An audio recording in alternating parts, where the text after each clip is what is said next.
everybody. We're still taking a couple more minutes to allow some people to join up, but thank you for taking some time out of your day to listen in on our Qual webinar regarding the COVID-19 situation.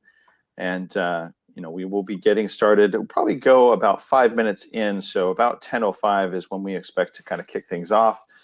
And we look forward to having a fruitful discussion today and helping maybe shed some light on some different ways in which we can conduct some qualitative research in the current environment.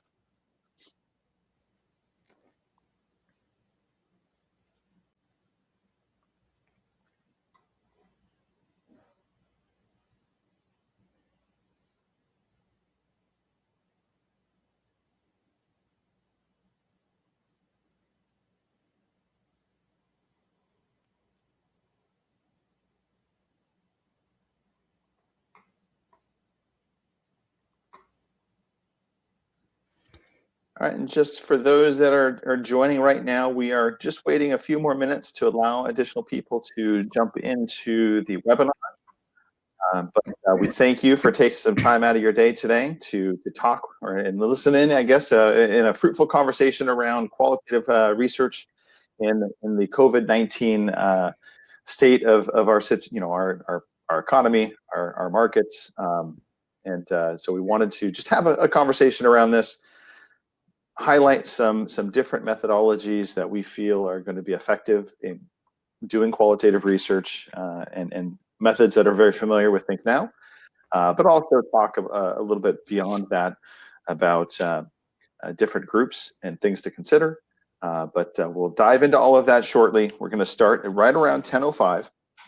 We just want to make sure everybody gets in and gets settled in.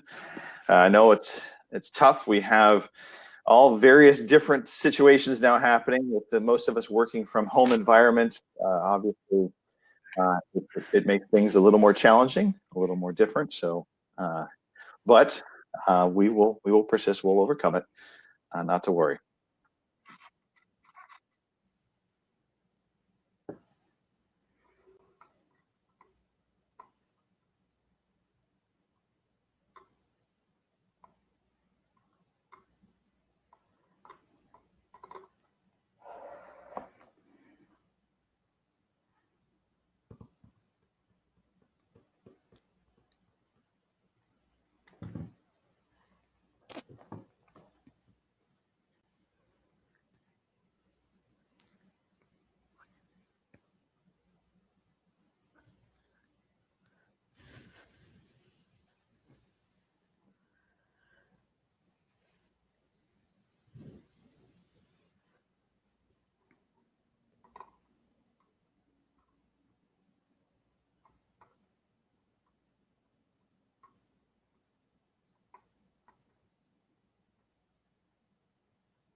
And just want to reiterate, we're going to be starting here in just a minute, 5 past the hour. We wanted to just give some time for everybody to be able to join into the webinar.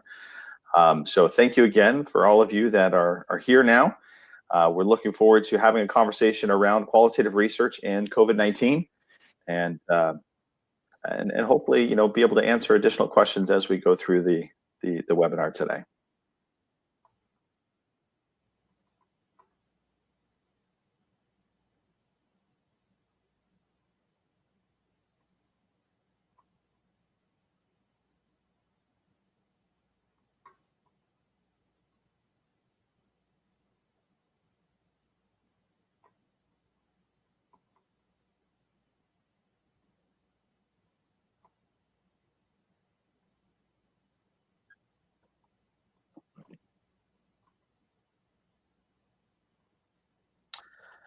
All right, well, I think we're at that point. We can start this webinar. So thank you again, everybody, for taking some time out of your days to sit in with Think Now and discuss qualitative research in the COVID-19 era. We want to weigh in and talk about some different methodologies that we think are going to be useful within the qualitative methodology realm, and obviously in the landscape of today.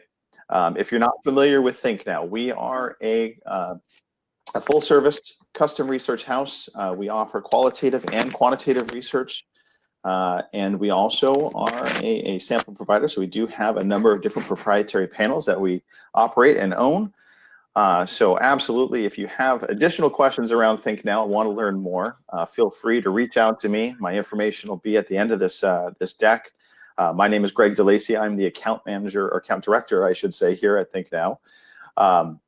And so with that, I suppose we can introduce ourselves. So today, you not only have myself on the webinar, but you also have Janet Torres, who's the head of our and VP of Custom Research, really heads up all of our qualitative research. So Janet, why don't you go ahead and introduce yourself? Good morning or afternoon, everybody. Pleasure to be here. And as Greg mentioned, I am a VP of Custom Research with Think Now. I head the qualitative practice, and I am personally a moderator, which is an aspect of my work that I love. I've been doing this for over 25 years and still loving sitting in a room with folks to talk about experiences. So this is a big change that we're experiencing now in qualitative. So I'm excited to be sharing some perspective here with you today. Yes, no, so welcome. And again, thank you for joining, and thank you, Janet, for taking some time out of your day. I know we are all in different situations, obviously, you know, being in shelter-in-place situations. We have our web cameras off, not because we are all in our PJs and working in that capacity, but because we wanted to save a little bandwidth for the webinar. So at least you see our smiling faces here. But let's dive into it. So Janet, the impact of COVID-19 on in-person research. I mean, I don't think we can understate how much this has impacted this, not only for in-person work, but you know, it's also the changing rules of the shelter-in-place. I think it's really complicated matters, and maybe we can talk a little bit about this and get your thoughts on the impact of the current situation and in-person work. Absolutely. And I mean, by nature, as you all most likely know, qualitative research is about interacting and connecting with people. So when we have qualitative and social distancing in the same sentence, it seems impossible. So it has impacted this type of work in that, you know, we are no longer, at least for the time being, able to see it physically in the same room with folks, or in their homes, or going on shop-alongs, or even for quantitative, you know, being able to intercept somebody on the streets and hand over a tablet to complete a survey. Those things are out of the question, at least for the time being. And even when facilities, focus group facilities open up, you know, I think that we will all have changed, having gone through this pandemic.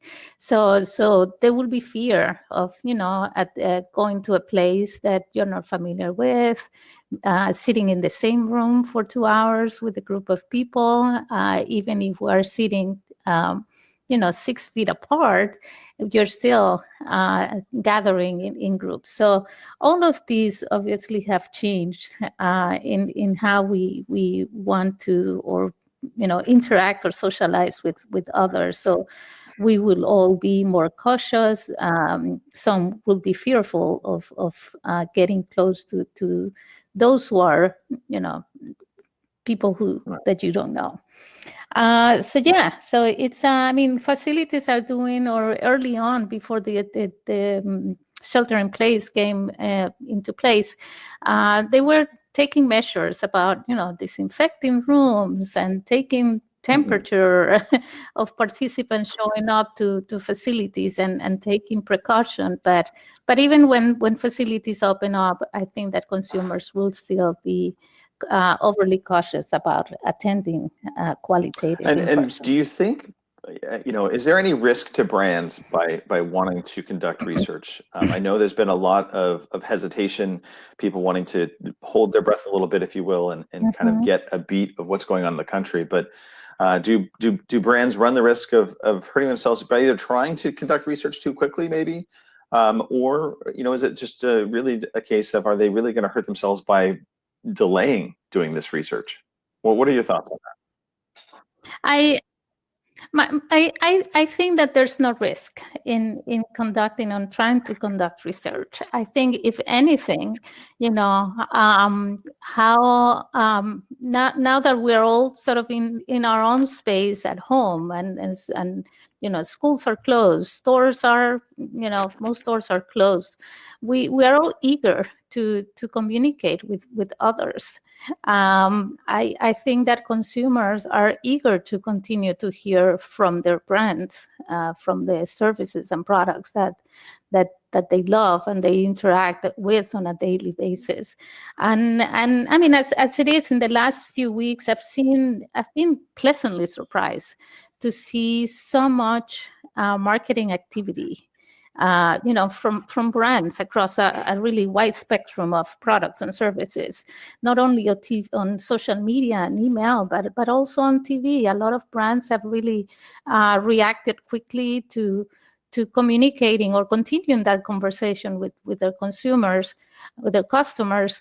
And TV ads are not necessarily about their brands and products, but it's about the relationship and how we're in this together and how they're there to support each other. Anywhere from financial services offering sort of options, or asking their customers to reach out if they are in need, to restaurants offering free meals, to medical personnel. So I think that the conversation needs to continue, and consumers are eager to tell their story and to tell, to talk about their feelings and needs. So if anything, I think that it is the time to really conduct research and hear to the consumers' voice. Excellent. No, I could not agree more. Yeah. Before we move on, I just see a comment or a question about whether we have quant data on consumers eager to hear from their brands. I don't have quant data to support that statement. That statement we're just making based on recent communications with our customers, research that has been continuing. We've been continuing to do. So it may be anecdotal, but I do believe, and our point of view is that they do want to consumers do want to hear, want to be heard. Right. And I guess that transitions right into kind of why qualitative research still matters. We are in this new dynamic. There absolutely is a lot of shifting happening.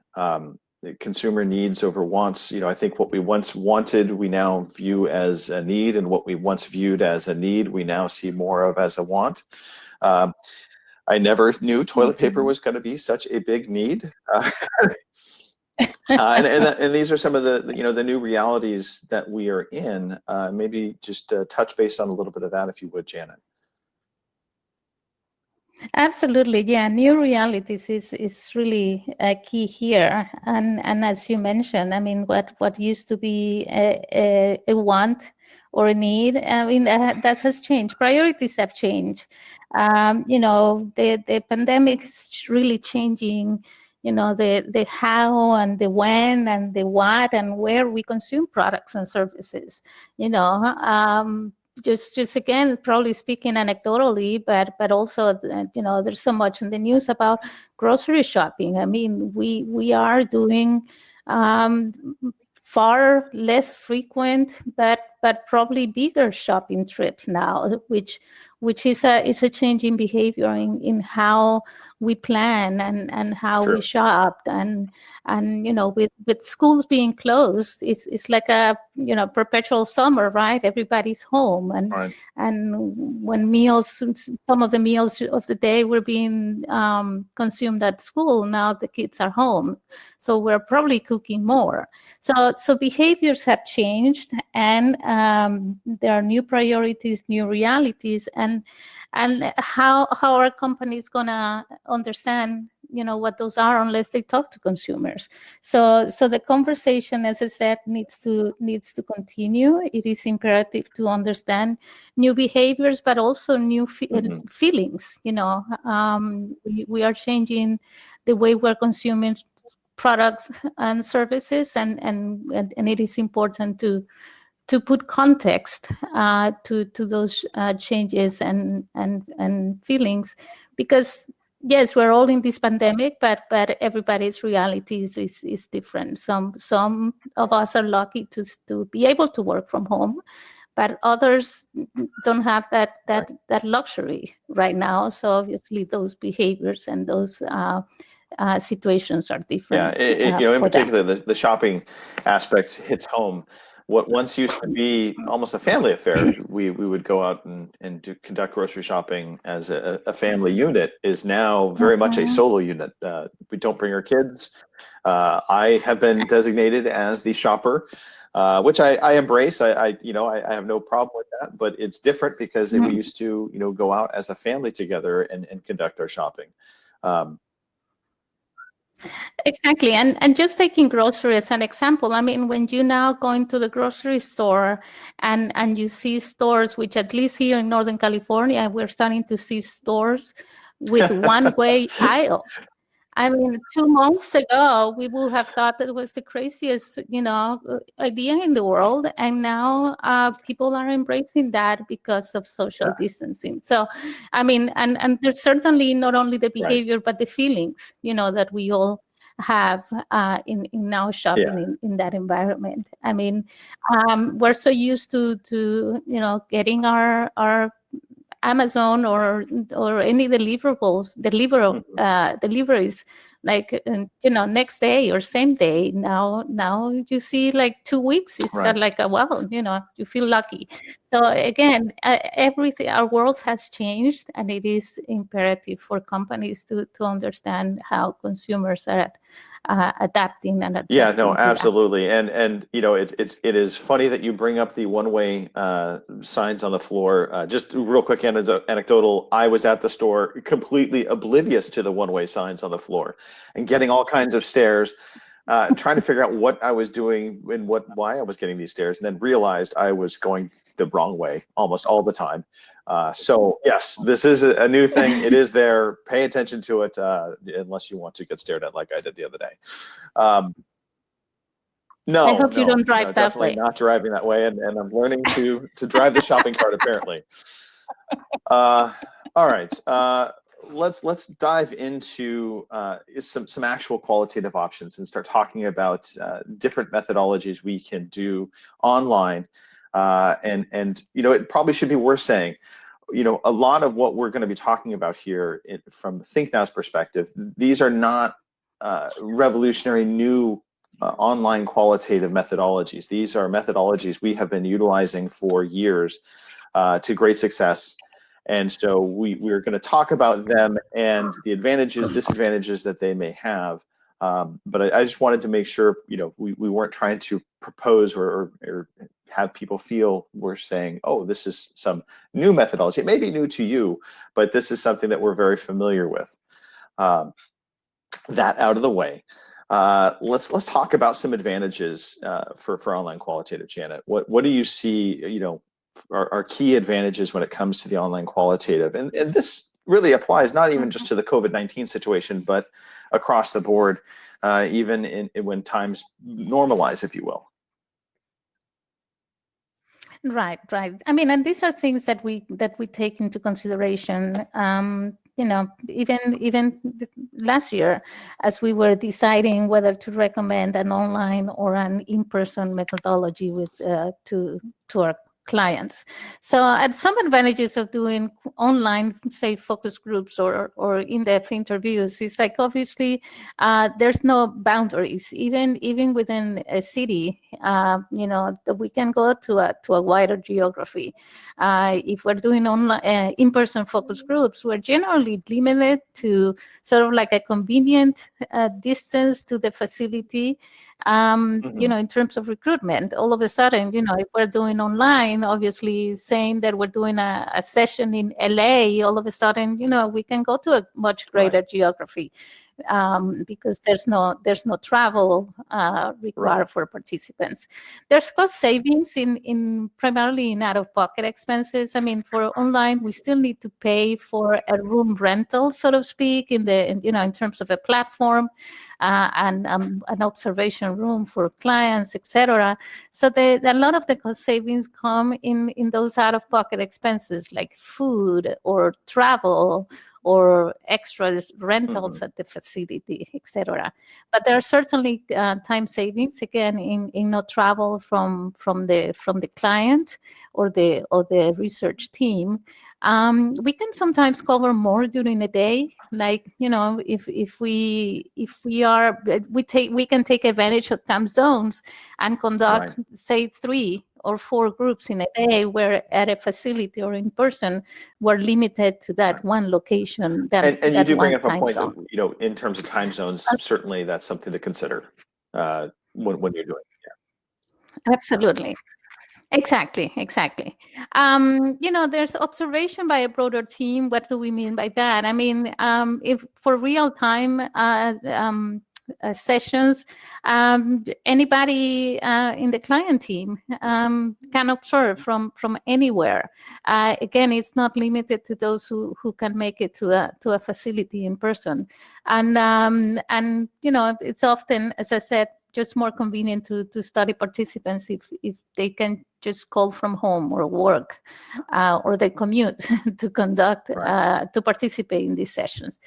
There are many platforms available. Some more basic, some pretty fancy with really a lot of features, and that allow us to engage and keep the participants more engaged in the conversation. So, as Greg said, this is not necessarily new, and there's many players out there with platforms that allow us to come together into a virtual room to do a session. And the reality is that consumers are becoming more and more comfortable with online communications, particularly in these days when really it is the norm. Whether we like it or not, technology is what bringing us together these days, or keeping us connected these days. So that is becoming also more of the norm for and I think that last point's important to kind of hit on, because I know it often is a bit of an objection from organizations when they're looking at online qualitative through devices, and there's some fear of, well, is this demographic that we're targeting, are they going to have access or be able to communicate online? And I think one thing we have seen is an explosion of online communication through the COVID-19 situation, which is going to lend itself to, I think, not only individuals and participants, but also organizations to feel more comfortable with the notion of doing online qualitative. Yep, absolutely. So, absolutely. Yeah. So, so we shouldn't take for granted or assume that everybody has the same access to technology or internet access. I mean, we still, one of the drawbacks here, and I'll start from the bottom of this list, is that, we do need to screen for that. We shouldn't assume that everybody will be able to sit in front of of a laptop or a large enough screen so that we can share stimuli. If that is the main purpose of the study, then we need to screen for that upfront to ensure that people will have that capability, access to that type of technology. I mean, the biggest disadvantage or drawback of online versus in person, obviously, is that it's less personal. There's obviously no face-to-face interaction. Video options are what comes closest, and because we're able to see each other, we're able to see some of the nonverbal cues. But obviously, it's not a replacement to being in the same room with folks, and and sharing. I was going to say, body language also is going to be a little bit tougher to read. Certainly, you can read facial expression, but body language sometimes is a very important aspect of in person, and that's going to be a little more challenging, obviously. Correct. Absolutely.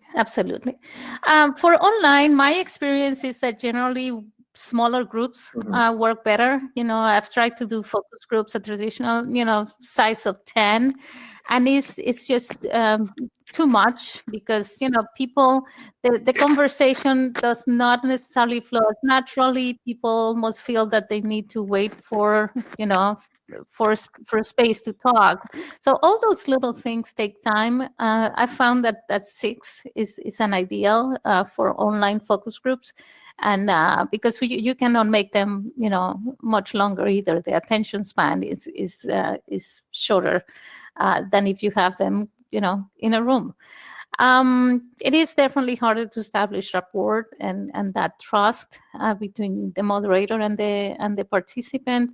So again, those are things that also do take time during the session. Also, just for those in the webinar right now, if you do have questions, by all means, feel free to ask. We do have some help on the admin side, kind of looking over the chat, making sure any questions that get asked, we will answer as we go.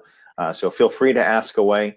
And then also just note that once the webinar is done, if any of you, I know there were some people having some sound issues, there will be, I believe, a downloadable version of this that you can download and listen to at your leisure as well, or even pass along to somebody else. Okay. Let's push forward here. Let's start talking about some specifics, Janet. In-depth interviews, IDIs. What would you say? Obviously, the preference over group discussions. When kind of give me the details here. When is this going to be ideal? The IDIs. Okay. Yeah. I mean when to recommend IDIs versus groups, probably it's not different when we're doing online versus in person. And I realize that this information is not new for some of you, so bear with us for those who may be less familiar with these methodologies. But for in-depth interviews, I mean, we will generally recommend it when we really want to have more of that one-on-one conversation with somebody to hear about their points of views and experiences without any group influence. We want to hear about those specific situations, and sometimes specifically when they're more sensitive topics or individual experiences, and gain a really deeper understanding of what those situations are and what they mean, and how feelings associated with that.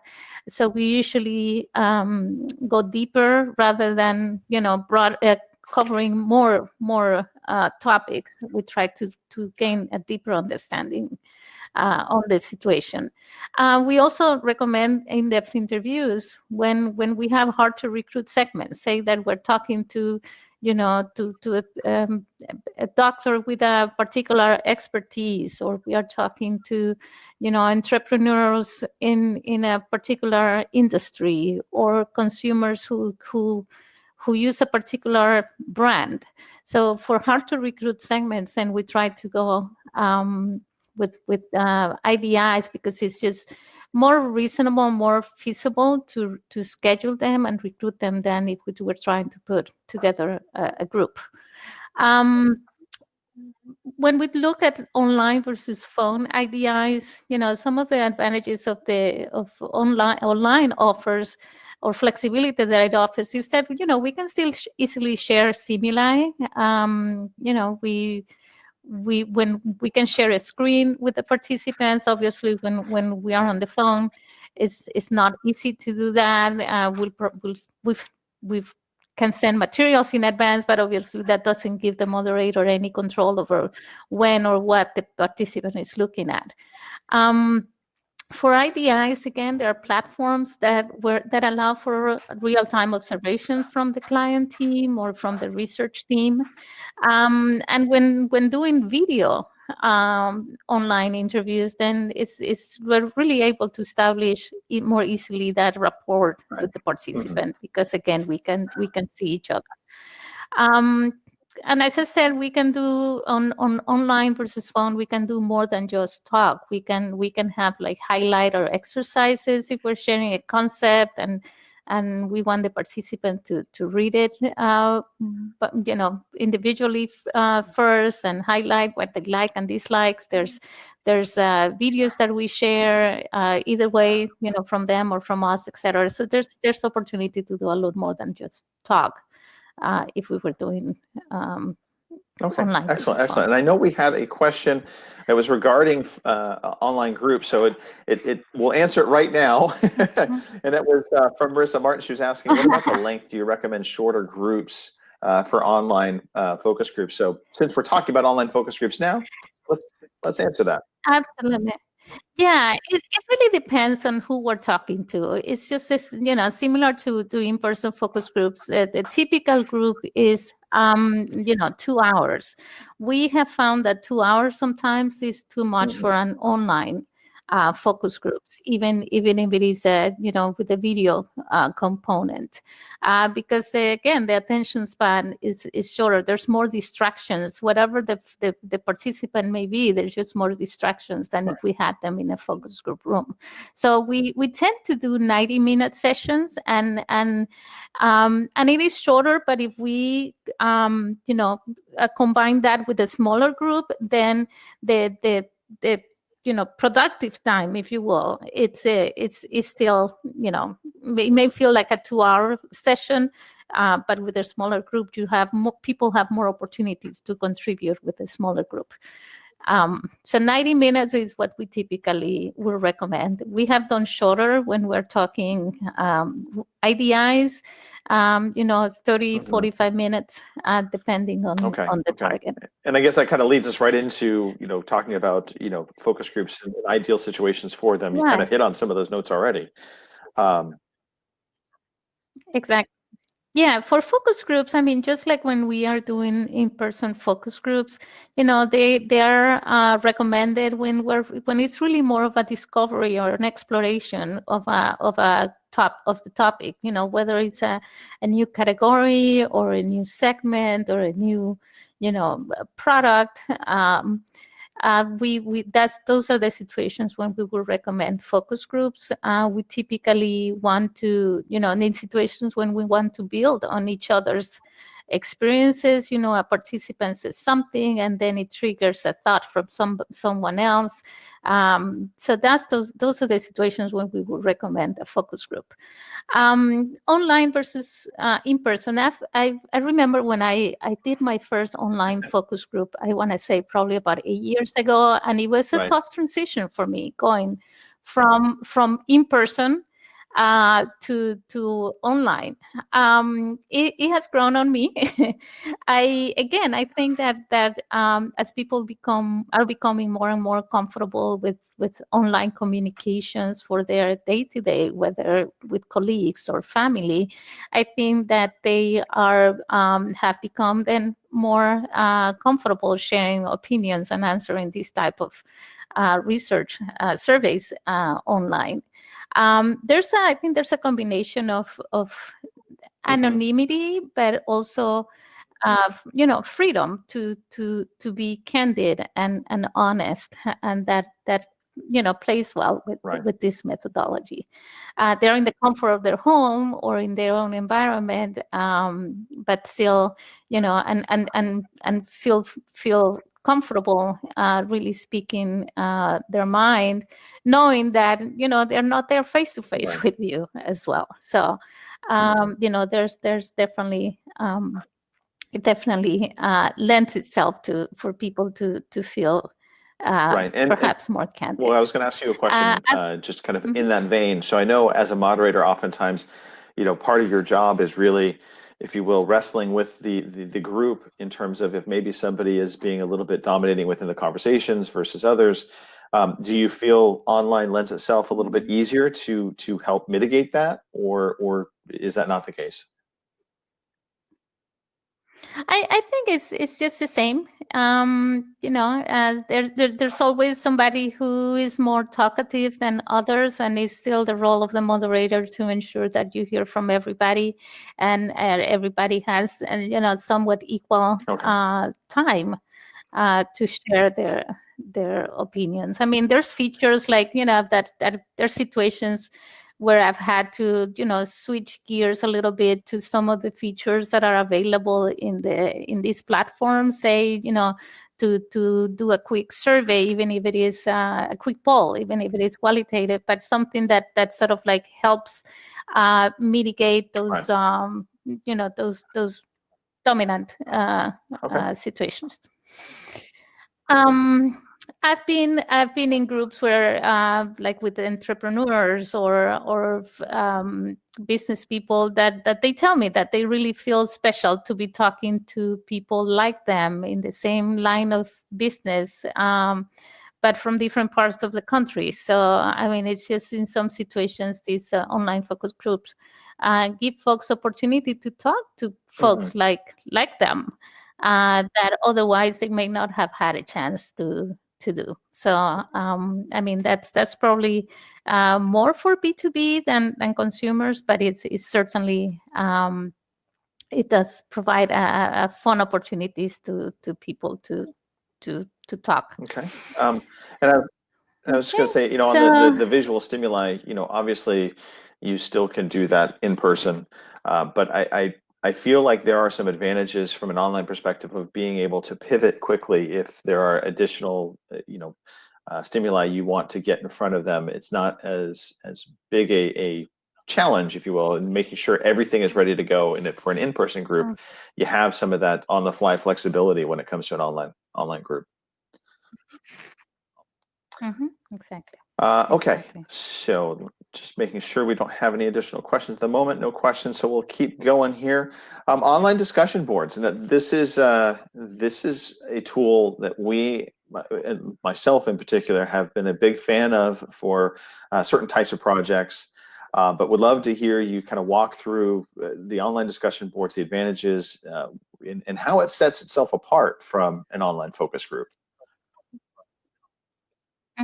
Yeah, we tend to use these similarly to focus groups when we're really more looking for more sort of discovery and exploration. Oftentimes we use it to inform survey development, say for a segmentation study or more like a brand perceptions, where we're looking for attributes. So it does tend to be used in that same manner as online focus groups.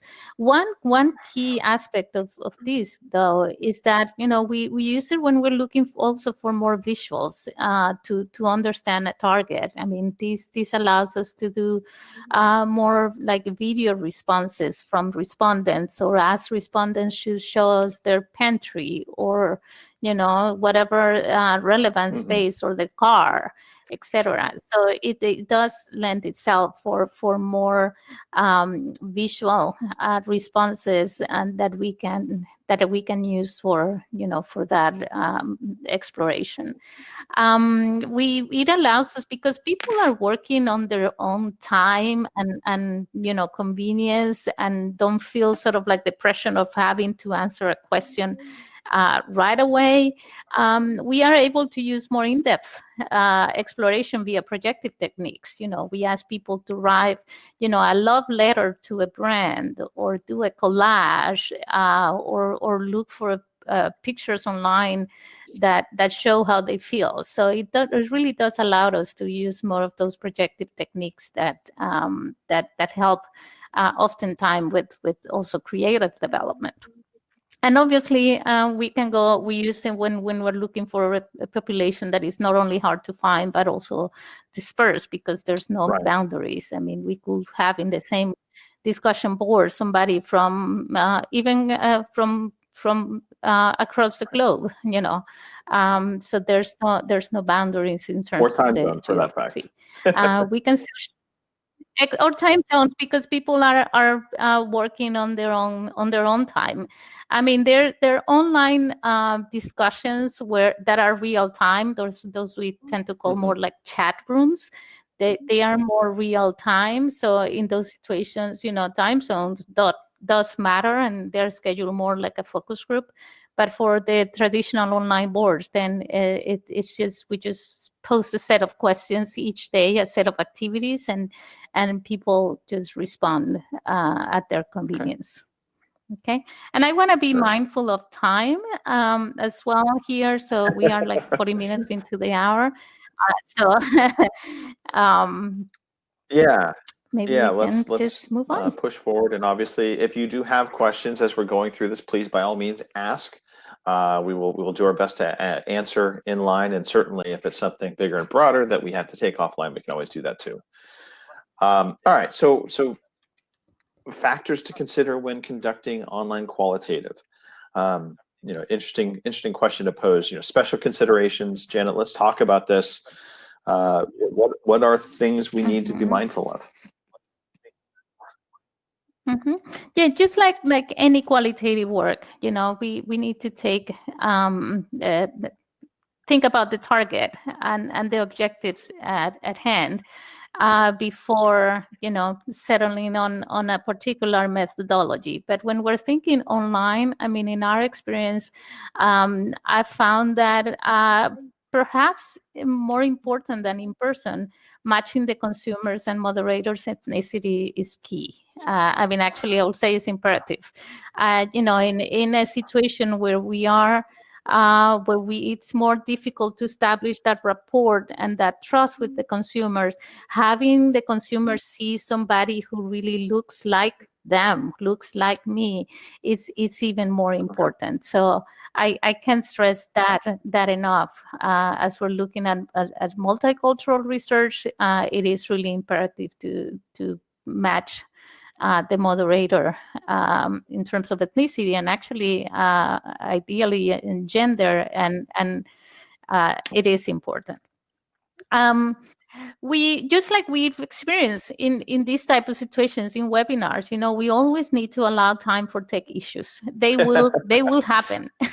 I mean, just today, unfortunately, we had some folks who can't hear, or who are not in a browser that supports the platform. We need to allow time for all those issues.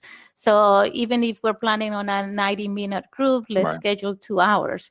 Because also in the current situation, I mean, people dialing from home, there will be interruptions. The kids are home doing schooling from home. There will be other, just everyday interruptions that we need to allow for. And allowing time, devoting time to warm up and really checking in on everybody. They're asking, how are you guys doing? It goes a long way these days. Just a couple of weeks ago, we finished conducting a study that we had started back in February with small business owners. And just showing some empathy for the fact that their businesses are considered non-essential and are closed really went a long way. So we spent a little more time than originally planned for warm up, just making sure that we heard them and how this pandemic was impacted them personally, but also and in their business was really important to gain that trust and that rapport. And as I mentioned earlier, really screening for access to and comfort with the specific type of technology that we need. If people need to know in advance, we need them to be on a camera. We need to be able to see them. They need to see it in front of a computer or a tablet, because we want something like a large screen to share a concept. We need to screen upfront for those needs. All right, excellent. And we did have a quick question in the chat, Janet. I believe Katerina had asked, what literature do you advise about online qualitative data collection methods? So is there an area, obviously, other than contacting Think Now? I should put it out there. Exactly. Yeah, I mean, there's a lot of trade publications out there that cover this topic. There's even, if you sort of do an online search, there's a lot of academic papers as well that cover on these topics, and in general, and then more specifics of that. So, I mean, if you need more specifics, Katerina, we can chat offline, and I can point you to some sources that are more specific to the need that you may have. All right, and then I know we wanted to take some time to actually talk about some different challenges when it comes to different ethnicities. So, in terms of Hispanic, what do you see as some of the biggest challenges, Jen? And we can kind of run through this. I know we are getting close to the hour time frame. So yeah, right. We can run quickly through these, and some of these apply regardless of the methodology. But when we're looking at online, I mean, we still need to take into account, the gender, age mix, and the language or acculturation levels that we are targeting, because depending on the topic, then we may need to do separate sessions with them. Obviously, language is an obvious one, but there may be situations when we need to split men versus women, or younger versus older. And then with this target, while Hispanics do over-index, in use of certain some technology, it is also the reality that a lot of them do have internet access through their phone. Not everybody has internet access at home, so that is something that we need to keep in mind and take into consideration. Obviously with the depending on the topic that we're covering. And African American.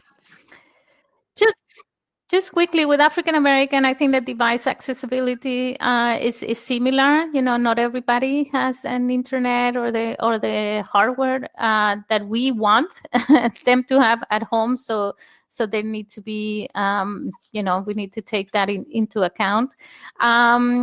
This particular target, and establishing that rapport online versus in person may take a little longer. So we really truly need to allow for time for those, this small talk and sharing of stories and anecdotes, because that is something that with this target, it is important in building that trust. All right, excellent. And then shifting over towards the Asian American.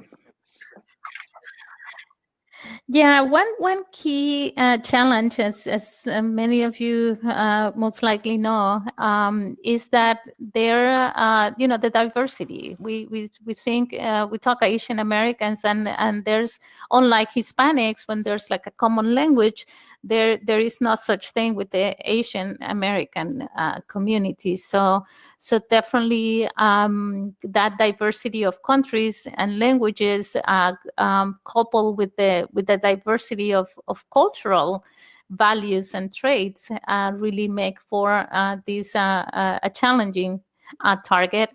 So similarly to doing offline research, those are things that need to be taken into consideration. Okay, excellent. For And online. then we did have a couple other quick questions I want to get in.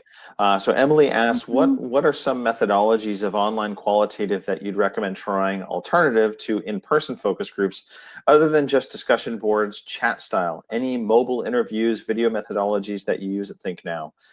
So I think that actually falls into kind of what we talked about a little bit, which is the IDIs, utilizing, say, Skype technology to do that one-on-one interview.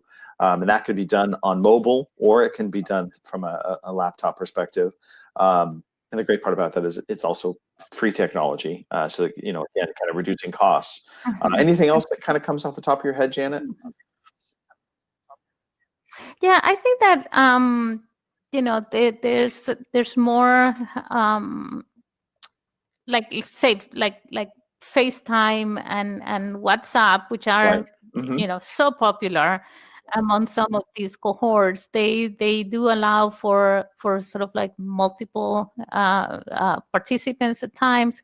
So those platforms may be more more comfortable, more familiar to the consumers, and they may prefer that. The downside of that is obviously they don't offer the features that we as researchers like to have. For instance, the sharing of screens, or the recording, or the observation by clients, real time. All those features are not part of those platforms.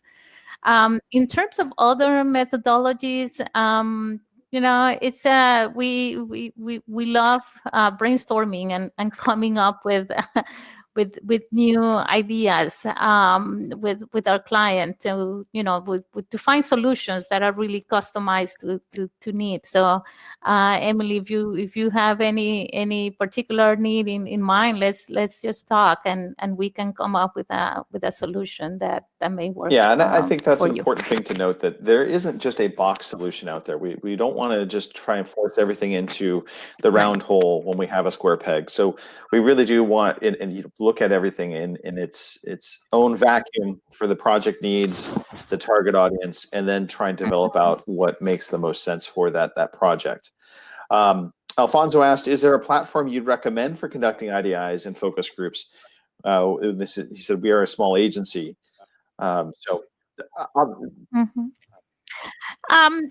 Yeah, we are not really married to any platform. There's a handful, like 3 or 4 platforms that I like.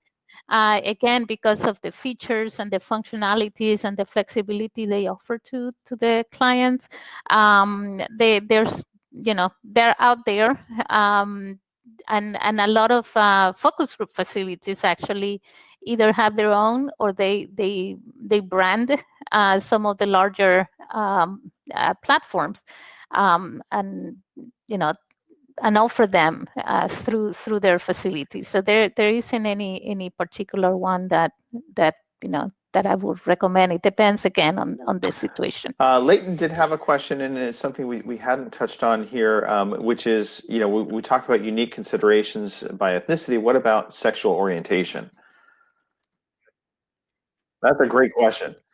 That is a great question, and when it comes to, I think it depends on the topic. Obviously, for the depending on the sensitivity of the issue, you may want to go with more the IDIs versus the groups, but I think that that is a target that actually we naturally have it represented in a lot of our work.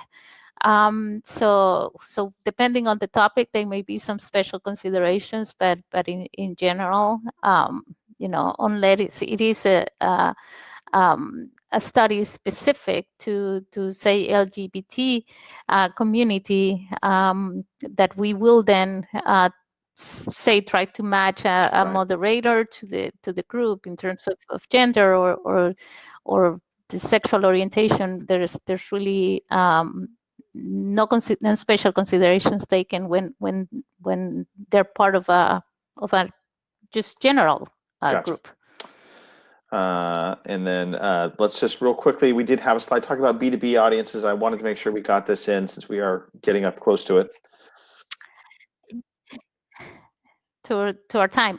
Yeah, this is something, if all this online and sort of not in-person work, it's probably more common even before this pandemic with B2B audiences. This is a target that will generally prefers, to talk over the phone or through an online video chat or conference, because they generally don't have the time to go to a facility or to have an in-person meeting, even if it is in their place of business. So for them, time is money, and they just, the phone and online is generally prefer.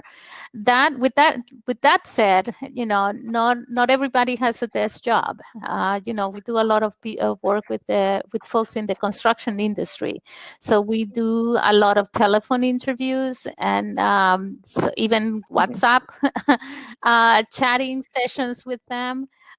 So there are some limitations in terms of being able to show stimuli, and also in terms of how long these sessions are with them, because again, time is money for them, and they don't have a lot of absolutely. time to give. So we did have a request.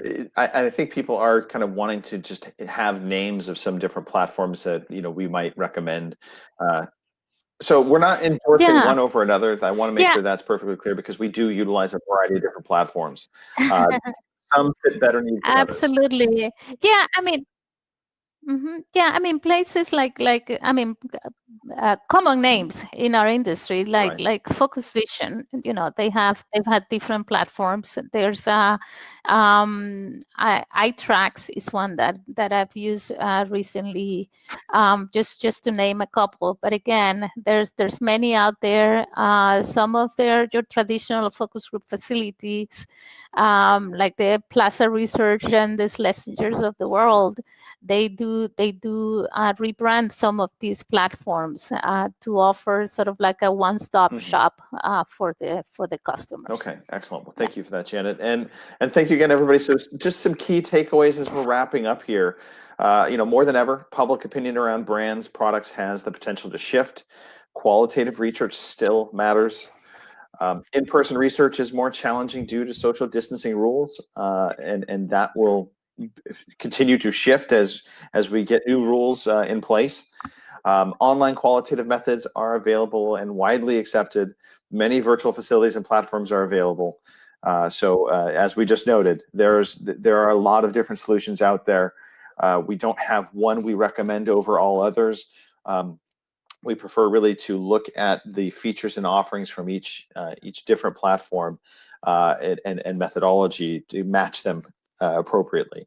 And lastly, and this is an important one: choose your research partners wisely.